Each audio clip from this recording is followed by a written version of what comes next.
So, welcome to Devlog and Devolution magazine, and I'm here today with the new Skeletal Faces.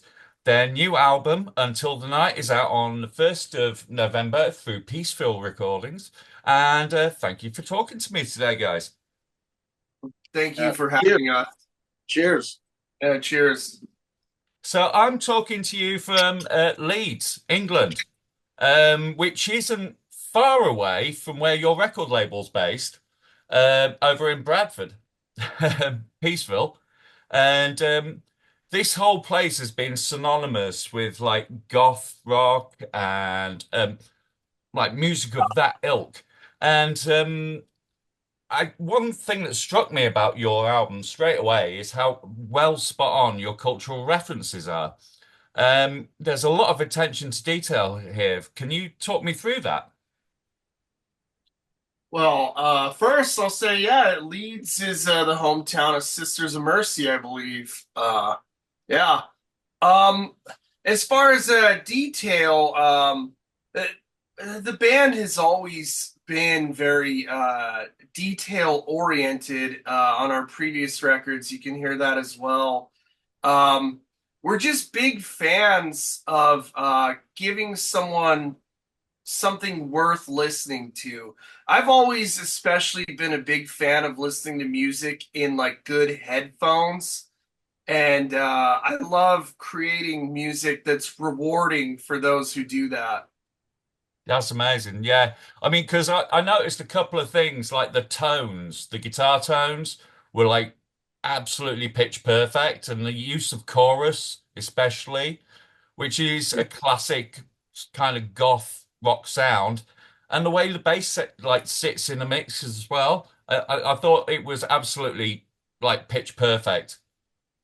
So, Yeah. I mean, ever since I've been playing guitar for like years now, I've always used chorus. Like this is like nothing new to me. It's like how I do my sound is what you're currently hearing. I'm not like, trying to like do this goth sound all of a sudden. It's like this is how I've been playing guitar for like a very long time, like a heavy goth vibe. So and I love bass too. So I when we're mixing our shit, I always make sure the bass is very noticeable. And when I write the songs, I make sure there's the bass is bleeding through. I kind of pull back a little bit on the guitar and have the bass kind of run wild, and without it sounding like too much is going on. You know what I'm saying? So mm. yeah. I A mean, lot of our influences are kind of similar, like such as like the band Amoebics are a great example of a real bass-driven band. mm. Oh, definitely, definitely, definitely. I mean, and also you on Peaceville, which is like an incredible label. I mean, the heritage coming from that label is just ridiculous, especially, I mean, not just because I'm from this area, but just if you look across the board. How's that feel for you guys to be on that label now?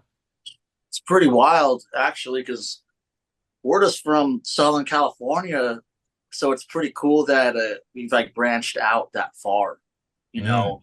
And if they're taking notice in us all the way over here, that's pretty cool because the culture here in Southern California is a lot different than it is in the UK, as you can imagine. So I always felt like the music and art that I made is not very it's not very Southern California. You know what I'm Yeah, saying? right. Yeah, It's yeah. It's obviously music is dark, and I feel like Europe connects with it a lot more than over here. So Yeah, yeah, yeah. So, basically, because like SoCal has a kind of rep, doesn't it, for like punk and ska and what have you. And you have a sound that is markedly different and beautifully so, actually. And so, like, how do you find it with like gigging opportunities and stuff like that? Like, are you find that? yeah, I mean, yeah, like yeah, we have a pretty supportive scene Mm, in Southern California. So um I mean, there is a history of dark music in Southern California. Like, I mean, like Slayer, Christian Death, stuff Mm. like that. So people aren't like totally unaware of this stuff. Um, so I mean, which is kind of wild how bands like that even came to be, and bands like us. It's like people are like, "Where the fuck did you guys come from?" You know, like, why aren't you guys playing in a pop punk band? You know what I mean, or Mm. something like. Especially nowadays, it's like a lot of there's not a whole lot of dark music coming out of Southern California. So people are like, "What the fuck? Where did you guys come from?" But it's like there's always been dark music here. So I noticed as well, there's a definite beating heavy metal heart to this record as well, which, the drums just with the double click kick flourishes and all of that sort of stuff, it just kind of like there's definitely heavy metal underneath it as well. Um, so who are the influences going forward into this record? talking about like musical Mm, bands and stuff like that. Shit. I mean, I don't I'll know, like Phil's and Nephilim. nice.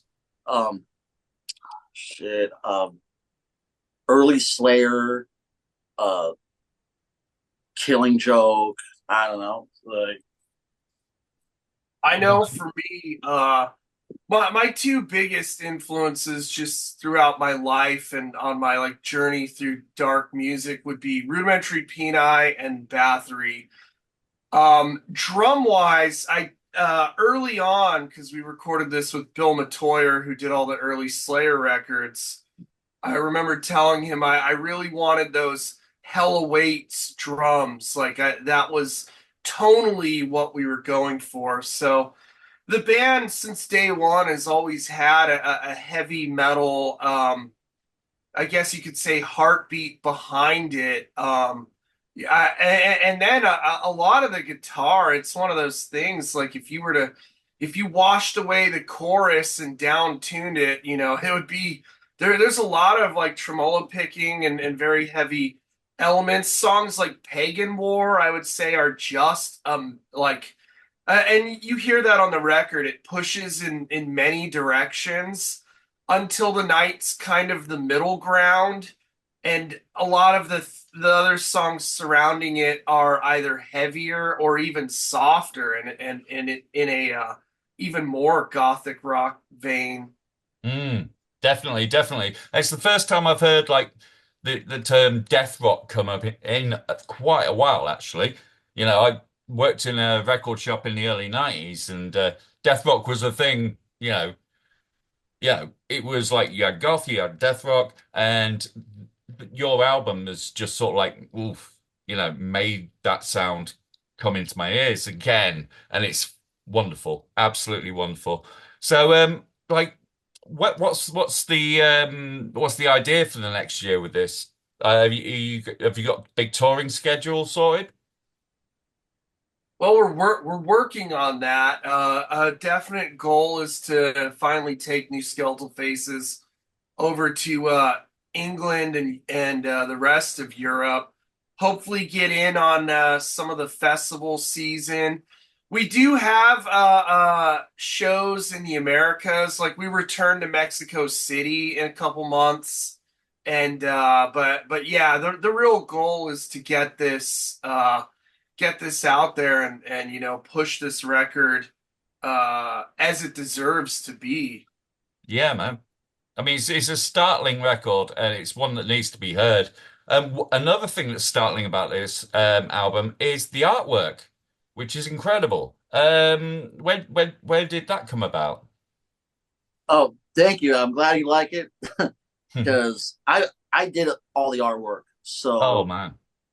that's my painting on the front cover, and you know, even like the stuff on the back, um, like the drips and stuff. And if you look at like the insert, uh, where the lyrics are, that's all like my drawings and like all my designs and like format and stuff like that. We didn't hire anybody That's uh amazing. do any of the art or any of the layout. We all just did it. Yeah, So it's yeah. always been like this. Hey, you could unveil the original painting. I'm sure it's within arm's reach of you right now, actually. Uh, It's kind of in my closet, but these things We are massive, though. I mean, I remember I hadn't even seen the original art for the Sextinction EP, and then the first time I saw it, it's it's up massive there on piece. my wall right there. oh my gosh. That's for the Sextinction EP. That's there. That's that one. It's pretty big. You have to see it in person though. That's amazing, mate. That's absolutely awesome. No, really, I mean, one of the first things that when the album came through, when Glacken sent it to me, was just the art just screamed out to me. I just thought that is so cool. So big ups on that. I know it is a conscious effort for all of our records to make something that because we obviously shop in record stores. We want a record that stands out and doesn't look like anything else. When you're flipping through the hundreds, even thousands of records, we want that one where people who've never heard of the band, find it intriguing or even provocative. So it's very conscious to make these things stand out. Yeah, it definitely does. Definitely does. Is there a through line for this record, lyrically? Is there any kind of themes at all that are prevalent? Um, I mean, from on the first record, there was a lot of like cosmic, like extraterrestrial themes, as well as other things. I feel like on this one, it gets a little bit more internal on like the lyrics. Um, Maybe a little bit less of the extraterrestrial stuff. Um, so, but it's kind of a mix because lyrically, it kind of is a mix of like everything. It is not like if you read the lyrics on one song, it's not like it's just about this, on one thing. You'll see like the multiple themes in one song. And it's I don't know, I guess it's kind of abstract and stuff, but I mean, all of the songs are very I mean, they're not positive songs, like lyrically. Um, so I mean, they're pretty negative. I mean, like, yeah, yeah. It's a lot of it's just like kind of like questioning the universe and like our existence and stuff like that. Uh, Right. Yeah, so which isn't difficult to do in this day and age at all. Um, yeah, so I mean, it's dark music, so it's got to be dark, right? So yeah. can't be making pop music. Yeah, no. It's an absolute tour de force, and I absolutely love it. Would if you had to put like 5 albums, and this is the question I'm asking everyone at the moment. If you had to put 5 albums in a time capsule and send it off into the future, what would they be to give hope for the future? I, I guess for me, so I've always found the time period in the early mid 80s when all genres were kind of colliding and coexisting to be the most interesting. So that being said, I would definitely throw in like First and Last and Always. I'd throw in probably Bathory's Under the Sign of the Black Mark, Venom's Welcome to Hell. Uh, there's many. Fields of the Nephilim. The Nephilim is a masterpiece. Killing Joke for me, Night. Higher Than a Thousand Suns would be, in there. Yeah, that's why I made it difficult. Yeah. No, there is 1,000 songs, but yeah, yeah. So, Errol, what are your five? Um, shit. I mean, I think I'm gonna go to my record collection right now and just pull out a random five. How does that sound? That sounds great. Check this out. Check this. You're gonna get ABBA, the Bee Gees. What else might he find? Uh, All right, there we go. Okay. Almost there.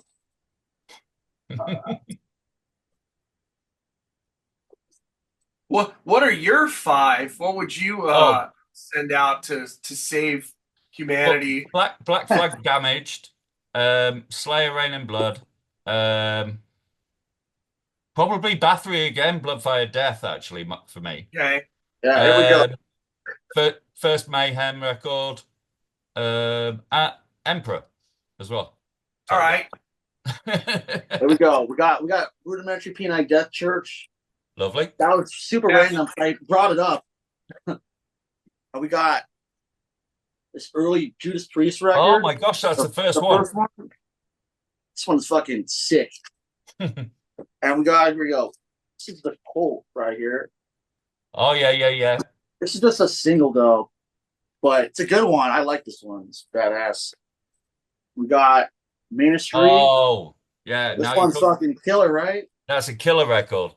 And we got In Excess. This one's got some good shit on here too. Yeah, I like a lot of new wave. So yeah, That's a really good selection of I know, just totally random, right?